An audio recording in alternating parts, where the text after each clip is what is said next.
But France are looking at the long game, and they're looking towards the Rugby World Cup 2027. Yes, they've got the under-20 program doing well, but they're also wanting them to then promote and graduate into the senior realms, because you've got all these young players playing at top 14 for whatever reason, whatever the factors are as to why their top tier of players are unavailable.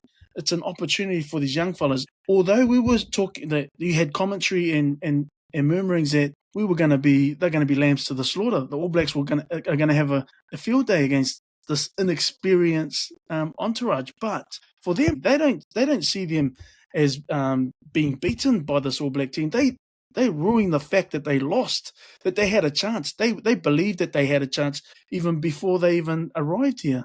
And it's just our media making up all the, getting us into but as a that fan, mindset. we're fans as well. Yeah. So you imagine France A against All Blacks A. Like, man, that would be sold out in the first 5 minutes. That's must-watch TV.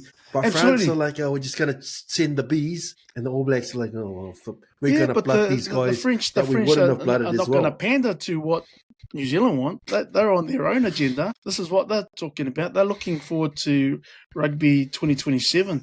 And they're going to build up enough depth. And they've got a lot of depth. And it's through that...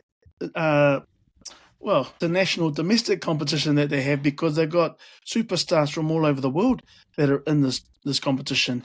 But they can do that and still have all this depth, because you think, just like the EPL, that having all of this firepower coming from abroad, all the superstars to play their trades in France, that you'd think the national game or the national team would suffer for it.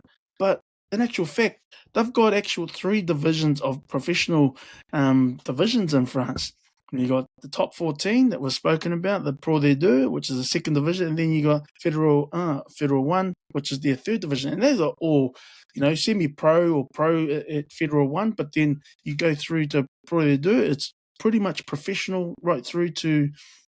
And professional players can bounce in and around those 3 divisions, especially those top 2. So they don't suffer in terms of being able to build depth where needed and required for the international game. But they've just got a whole lot of players that they can select and afford to keep a lot of players at home for whatever reason, whatever the factors are there, whether it's mind games, whether it's just them building for the future or giving other players an opportunity. And that's where I think the French have got such a great player pool depth, as opposed to the likes of Australia and maybe to a degree ourselves in New Zealand.